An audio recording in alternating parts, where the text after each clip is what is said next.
My name's Dan Monroe. I did 17 years with the sheriff's office in a little coastal county you've probably driven through without noticing. I've knocked on doors at 3 in the morning to tell parents their kid isn't coming home. I've pulled bodies out of wrecks, been shot at twice, and responded to enough domestic calls to lose track. But there are 3 calls, 3 summer nights, that still wake me up. Not because they were the worst, exactly. Because I still don't understand what I saw, or what I almost didn't. Take this however you want. As a cop's confession, a ghost story, or some guy talking to a camera trying to finally sleep through the night. I just know that if I don't get this out, it's gonna die with me. It was late July 2007. Heavy heat, the kind that sticks to you even at midnight. I was 5 years into the job then, still young enough to think I understood how the world worked. We were parked on a narrow gravel lane off Fenwick Road in 2 unmarked sedans, me and 4 other guys from the narcotics unit, watching a single-story ranch house that should have been condemned 10 years earlier. Paint peeling, yard choked with waist-high weeds, no porch light, no car in the drive. Inside that house, we believed, was a man named Howard Kane, mid-40s, no real job, no verifiable address until the last 6 months, but he showed up in too many of our investigations to be coincidence. We suspected he was a middleman, drugs, maybe worse, a problem solver for people with ugly problems. And every time we got close, he disappeared. So that night, we weren't knocking. We were just watching. Our plan was simple: stay dark, log whoever came or went, wait for probable cause, then move when we had enough to make it stick. It was about 11:15 p.m. when the first headlights came down the lane. I leaned forward, fingers tightening around the binoculars. "Got movement?" I said over the radio. "Vehicle approaching from the north." The car wasn't what I expected. Not a beater, not a dealer's ride. It was this sad little maroon compact with a busted front bumper and a glowing sign on top. I heard Martinez snort over the radio. "You gotta be kidding me. Guy gets pizza delivered in the middle of a stakeout?" "Hold traffic," our Sergeant Harlem said. "Let's see what he does." The car rolled past our position, tires crunching on gravel, and parked on the shoulder behind Kane's backyard. No streetlight, no porch light, just that sick orange wash from the driver's dome light when he opened the door. He was just a kid. 17 maybe. Stringy arms, company polo 2 sizes too big. One hand gripping a pizza bag, the other a cheap flashlight. "Christ," I muttered. "They really sent a kid out here?" The driver checked something on his phone, glanced toward the sagging fence, then started walking up the incline behind the house. "Monroe," Harlan said, "get eyes on him. If they try anything stupid with that kid, I want to be there yesterday." I eased my door open, staying low. The heat hit like a slap, wet, sour, full of the smell of stagnant water and cut grass gone bad. Crickets screamed in the weeds. From the shadows of the trees, I watched the kid pick his way up through the tall grass, flashlight beam bobbing around his feet. He reached the back porch, a crumbling set of concrete steps up to this old white door with a tiny square of glass at the top. He knocked, twice, tentative, nothing. He waited, shifting his weight from one foot to the other. That's when I saw it. The curtain in the little window, a cheap, faded blue one, trembled, not from wind. There was no wind that night. It was a small, deliberate movement, like 2 fingers pinching the edge and pulling it back just an inch. "Curtain just moved," I whispered. "We got somebody in there, back door." "Hold position," Harlan said. "Nobody moves until we know what's what. If the door opens and they try to pull him in, then we go." The kid knocked again, louder this time. I could hear the dull thud of his fist from where I was crouched. Still no answer. He was about to knock a 3rd time when my gaze caught something else. Light reflecting off glass down by the lane. Headlights. 2 more cars, no markings, easing up behind the pizza car like they didn't want to be seen by the guy in the house. Except I recognized the lead driver. "Company's here," I said into my mic. County detectives just rolled in. That's Monroe. I caught myself. Old habit. That's Dawson in the driver's seat. Sure enough, Dawson climbed out, plain clothes, badge on his belt. He shut the door quietly and looked up toward the house. For a second, our eyes met through the trees. He didn't even hesitate. He lifted his hand and motioned down to the lane, a clean, sharp, "Come here," like you'd give to a civilian and way over their head. The kid turned, saw him, and started down carefully, slipping a little on the slope. I stayed still, letting Dawson take the lead. He met the kid halfway, hand up, showing the badge. I couldn't hear every word, but I caught the tone. Calm, firm. "Head back to your car, wait there, don't go back up." The kid looked confused, then scared. But he nodded, clutched the pizza bag to his chest like a life preserver, and skittered back to his little car. "Monroe, shift to outer perimeter," Harlan said. "We're letting detectives run this one. Stay on the house." I moved around, circling with the others. We fanned out in the dark, flashlights off, stepping carefully to avoid dry branches. Dawson and his crew slid into positions like they'd rehearsed this a dozen times. No one knocked. No one announced "Sheriff's office." We just watched. One of the detectives, stocky guy in a denim jacket, tried the back door handle, turned it slow like he was afraid of noise. It didn't give. He turned to Dawson and shook his head. Dawson just stared at the door for a long second, and then gave a tiny nod, like he'd just made some internal decision. He gestured us back, away from the house, away from the door. "Fall back?" I whispered into the radio. "We're leaving?" Detectives call. "We're not primary on this. Return to vehicles." I watched as Dawson walked down to the lane and crouched by the pizza driver's window. I saw his shoulders move, heard a faint murmur of words carried wrong by the heavy air. The kid's face, in the dim glow of the dashboard, looked shell-shocked, like he'd rolled up on a movie set and realized it was real. Then he drove away, taillights bobbing until they disappeared around the bend. We sat there another 20 minutes. Half an hour, no one went in, no one came out. Eventually, Dawson came over to our car. His face looked like he hadn't slept in a week. "Pack it up," he said. "Show's over." "That's it?" Harlan asked. "We just go home?" "Judge denied the warrant," Dawson said quietly. "No go tonight." He caught my eye.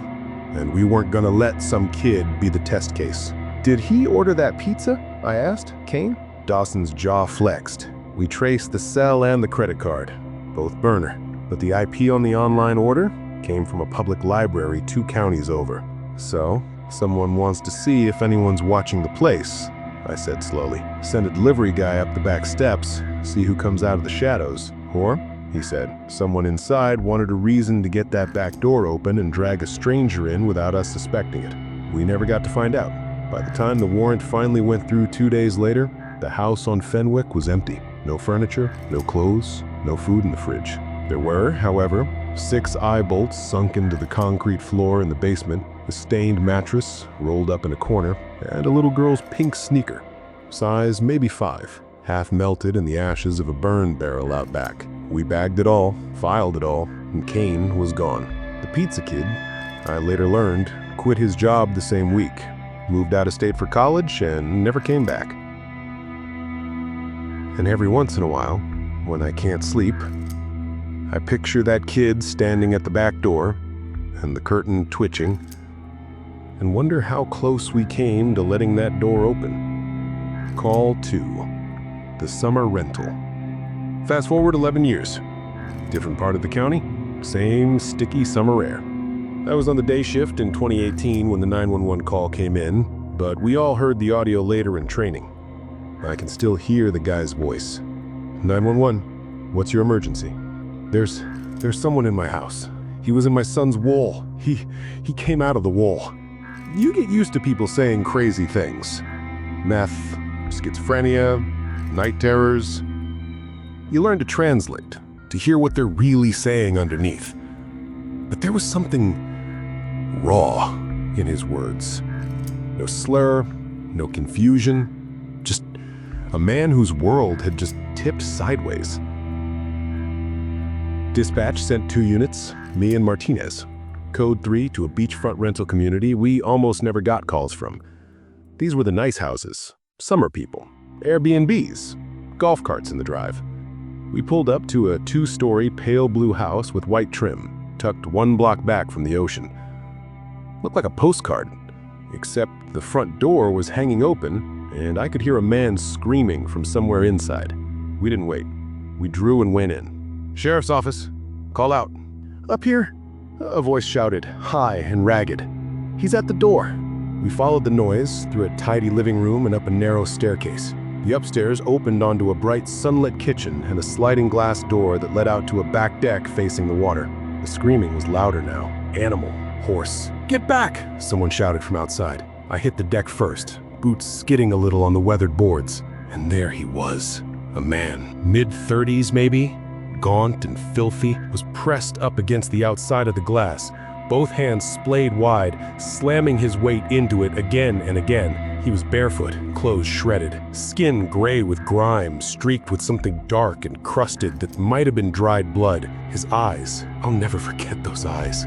Too wide, too bright, like an animal that's been living in the dark and stepped into the sun for the first time. On the inside of the glass, bracing it with his shoulder, was a man in a wrinkled t-shirt and gym shorts, the dad from the 911 call. Behind him, a woman clutched 2 little boys to her, one on each side, all 3 crying. The filthy man screamed something I couldn't make out and slammed into the glass again. The entire frame rattled. I moved without thinking. Holster, tackle. Martinez and I hit him from behind when he reared back for another impact. He went down hard on the deck boards, still thrashing, emitting this guttural growl that didn't fully sound human. "Hands! Show me your hands!" Martinez barked. It took both of us, plus a 3rd officer who came in from downstairs to get him cuffed. His skin was slick, damp, and he smelled like damp earth and old sweat and something chemical, like bleach left in a hot closet. As we hauled him up to his feet, he twisted his neck and spat at the dad through the glass. "They don't belong here," he screamed. "This is my place, mine. I was here first." "Get him out," I told the others. "Separate him. I'll talk to the family." We got the man, later identified as Jacob Ralston, downstairs and into a cruiser. He fought the whole time, howling until a paramedic finally sedated him. Upstairs, I sat at the kitchen table with the dad, mom, and 2 boys. The sliding glass door, still smeared with the man's dirty handprints, remained firmly locked. I could hear the ocean outside. Waves, kids playing on the public beach, distant music. It felt wrong that on the deck just a few feet away, something so violent had happened. The dad's name was Aaron, 42. Insurance adjuster from Pennsylvania, neat haircut, wedding ring, the whole 9. His hands still shook when he tried to pick up his coffee mug. "Start from the beginning," I said gently. "Tell me exactly what happened." He swallowed, eyes flicking to his older son, maybe 8, who sat stiffly in his chair, face pale. "Jordan came up to the deck. He said he heard scratching in his wall. I figured, it's an old house, right? Mice maybe? I went down with him, stood there, and I heard it too." I rubbed my forehead. It wasn't in the ceiling. It was down low, right by the baseboard. Slow, like someone testing the wood. He curled his fingers, miming it. "Then I put my ear to the wall," he continued, "and I hear breathing. Deep. Too deep to be a kid. And then..." He stopped. His throat worked. "And then it screamed," Jordan whispered for him. "Right in Daddy's ear." Aaron nodded mutely. "I grabbed him," he said, "ran to get our younger one. I'm yelling for my wife. We're all running for the stairs, and I hear the wall pop behind us, like drywall giving way. And there's this man, this thing, crawling out of the closet in Jordan's room, fast, like an animal." He looked at me then, eyes gone bloodshot. No sign of lying, just sheer leftover terror. "He chased us up the stairs," he said. "If that door had been unlocked..." He broke off, glancing at the smeared glass again. "I don't think we'd be sitting here." We did a complete sweep of the house after that, room by room, attic to crawl space. It was Martinez who found it. Dan, you're gonna want to see this." At first glance, the porch looked ordinary. Weathered planks, a few stored beach chairs, gas grill. Then Martinez knelt down, hooked 2 fingers under a board in the corner, and lifted. Underneath was a square hole, maybe 3 feet by 3, covered by what used to be a hatch door. The hinges were rusted or corroded by something stronger, the edges stained a dark, greasy brown. I got my flashlight and shined it in. The crawl space was bigger than I expected. You could stand hunched over in some spots. It ran under the entire back half of the house, following the foundation wall. The smell that came out of that hole hit me like a shove. Dampness, rot, and a sweeter note underneath that made my stomach twist. "Home sweet home," Martinez muttered. We went in. Our beams cut through spider webs and dust motes. The farther we moved in, the more we saw signs that this hadn't just been a hidey hole. It was a living space. Old blankets laid over cinder blocks, a busted camping lantern, piles of food wrappers, a half-empty gallon jug of water, a child's lunchbox, pink, with cartoon flowers, crayon drawings taped to the concrete, crude, stick figures under a big yellow sun, and in one corner, a neat little stack of notebooks and magazines pilfered from somewhere upstairs, judging by the vacation rental stickers.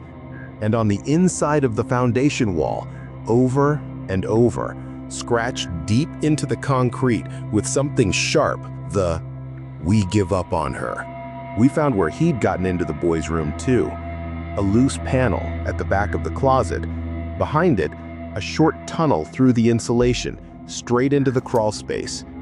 He could have watched that kid sleep for weeks, months. Afterward, for the report, I had to sit in on Ralston's initial interview. He'd calmed down some, but his affect was still off. Smiling at wrong moments, crying at others. We asked him why. Why this house? How long? What his plan was. He told us he'd found the crawl space entrance during the winter when the house was empty. That he liked the quiet, liked listening. You hear everything in the walls, little pipes, little feet. "Why didn't you leave when the family arrived?" I asked. He shrugged. "They were in my house," he said. "Summer people, they come and go. I'm the one who stays. I was gonna fix it." "Fix what?" He smiled then. "Wide, too wide. Them," he said. He ended up declared incompetent to stand trial. State hospital, meds, locked doors, case closed. Except, weeks later, I pulled the property records for that rental just for morbid curiosity. Who owned it? How long? Why there? The deed listed a holding company, Kane Properties, LLC. My stomach dropped. "Like Howard Kane? The Fenwick guy?" Martinez asked when I showed him. Could be coincidence? Common name. But my hands were cold. I thought of the pizza driver at the back door, of the curtain twitching, of the empty house with the single burned shoe. I thought of that man in the crawl space, clutching other people's things and calling them his. I started to wonder if maybe we weren't looking at separate events, but ripples from someone we'd never managed to catch. Call 3. The Field. I made it to 2021. Somehow. I was 50 by then. Good at the job. Not great at the politics. Counting down the 2 years until retirement. I was working a swing shift in late June when our dispatcher patched through a frantic mother from the rural side of the county. Her 16-year-old hadn't come home the night before. Now, we get runaway reports pretty regularly. Most of them resolve within 24 hours. Friend's house, boyfriend, angry sleepover gone sideways. But this mom sounded different. Less angry, more hollow. She went out with her friend Lacey, she said. They do this every summer. Bike out to the fields and watch the stars. Jenna came home at dawn, alone. Has her friend's family reported her missing? I asked. "Yes," she said tightly. "They thought she was with us." The more she talked, the stranger it got. "They both left around 10, the mom said. "They texted me when they got to the fields, sent a picture of the blanket and the sky, then nothing. At 3 a.m., Jenna said she woke up alone in the field. Lacey and her bike were gone." "Okay," I said, scribbling notes. "And Jenna came straight home?" "She biked home," the mom said. "Got here around 5:30. She was shaking. She thought Lacey had left her without her. But when I called her phone, it went straight to voicemail. And when I called her mother," her voice broke. "They say Lacey came home at 4 and thought Jenna left her in the field." I'll be honest with you, I didn't believe that part at first. It sounded like teenage drama filtered through parental panic. But kids go missing for all kinds of reasons. You don't get to pick which ones you take seriously. We organized a search of the field they always went to. A big open stretch of former farmland off Old Orchard Road. I'd driven past it 100 times. Just a sea of waist-high grass ending in a line of dark trees. We found the spot easily. 2 bikes lying on their sides, a blanket, an empty wine bottle.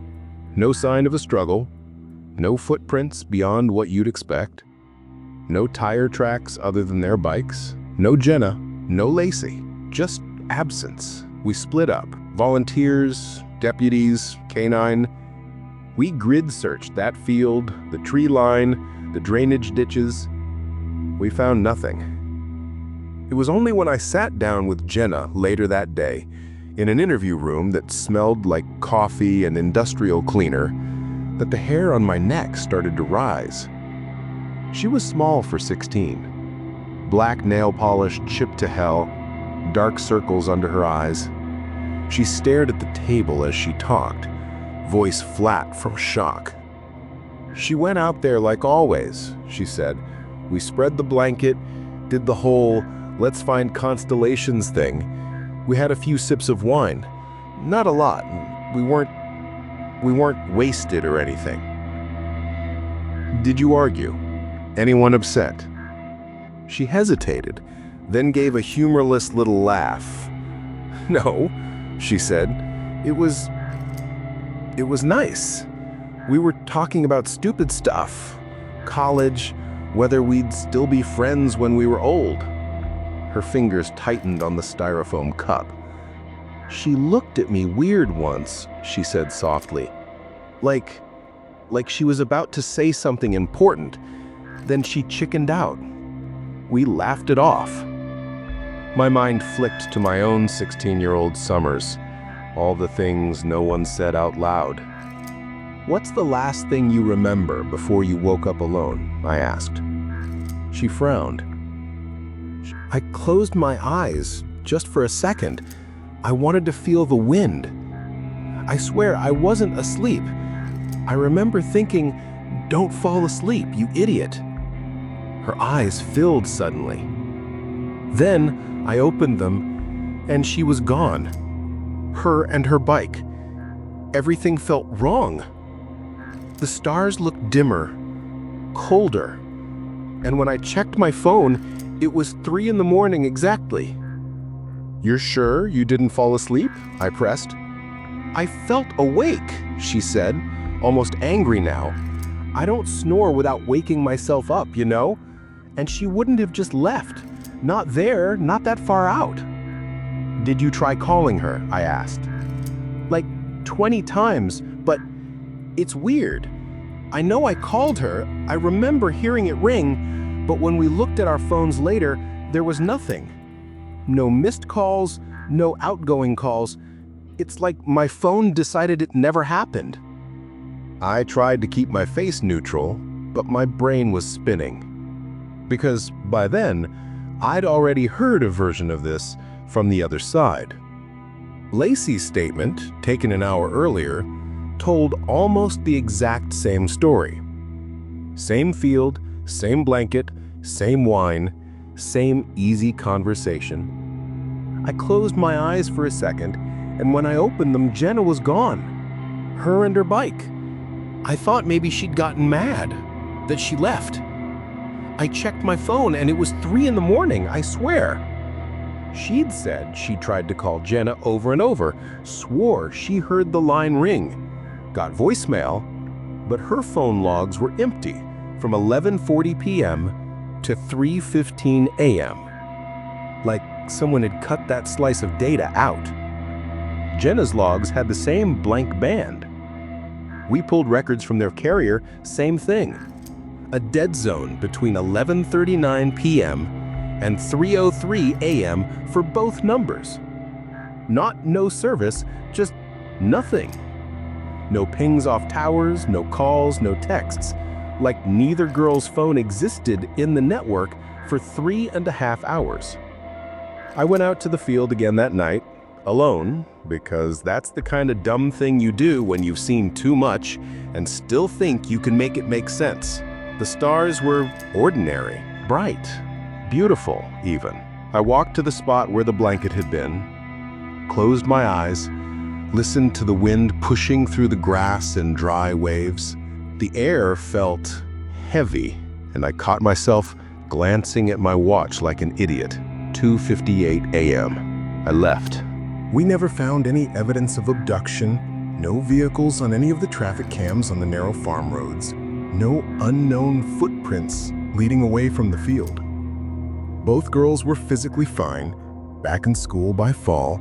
They eventually stopped coming to check for updates on the case because there were no updates to give. The official narrative became 2 tired teens fell asleep, woke at different times, panicked, miscommunicated. Everyone moved on, except me. Because 3 months later, cleaning out a filing cabinet, I found an old manila folder from 1995, a petty theft report. 2 boys had been caught breaking into a storage shed on a farm off Old Orchard Road. Owner's name on the report? Howard Kane. The line. A few months before I retired, I bought a big fold-out map of the county at a gas station and pinned it up in my garage. Beer in hand, I marked 3 places with a red Sharpie. The house on Fenwick Road, out by the old marsh, the blue rental by the beach, the field off Old Orchard. I stepped back and looked. It didn't mean anything, of course, but from where I was standing, the 3 points made a nearly straight line, cutting diagonal through our little world. I checked the incident dates next. July 21st, 2007. July 19th, 2018. June 29th, 2021. All sticky summer nights. All within a few weeks of each other on the calendar. All connected, in some way, to a man we never arrested, never convicted, and never saw face to face. Only in the edges of things. In property records, in burned basements, in crawl spaces and missing hours, and a curtain that moved when no one answered the door. I'm not saying it's a pattern. Cops are good at seeing patterns that aren't there. It's half the job and half the problem. Maybe the pizza order was just some idiot using a VPN in a library. Maybe the crawlspace guy was just a deeply broken person who stumbled onto that house by chance. Maybe 2 teenage girls misjudged time and turned their phones off, and their brains, needing a story, filled in the gaps. Maybe, but when people ask if anything ever really scared me on the job, I don't think about the gun pointed at my chest that one night in '09, or the lightning strike that almost took out my cruiser. I think about a kid in a pizza polo, walking up a dark hill toward a door someone wanted him to knock on. I think about a father pressing his shoulder into a pane of glass, holding back a man who thought people were furniture. I think about 2 girls on a blanket watching the same shooting star, and each of them believing with their whole hearts that the other one disappeared when the clock struck 3. And I think about how in all 3 cases, the scariest part isn't what happened, it's what almost did. We like to believe that if something truly terrible is about to happen, the universe will give us a sign, a warning, a reason. But sometimes it's a kid's complaint about a scratching in the wall. Sometimes it's a bland little pizza order with weird instructions. Sometimes it's just a night that feels a little too quiet, a sky that looks a little too dim. And by the time you realize it matters, the moment's already passed. The door stayed shut, the glass held, the clock rolled over to 3:01 a.m., and whatever was going to happen didn't. This job taught me a lot of ugly truths. The one that keeps me up is this: you will never know all the times your life almost changed forever. You walk past those moments the way I drove past that field last week, without even looking. I'm retired now. I fish, I mow the lawn. I try to be a decent granddad. But some nights, when the summer air gets heavy and the crickets get loud, and I catch the curtain by my back door move just a little, with no breeze to push it, I think about those 3 calls, and I get up and I check the locks. You should too.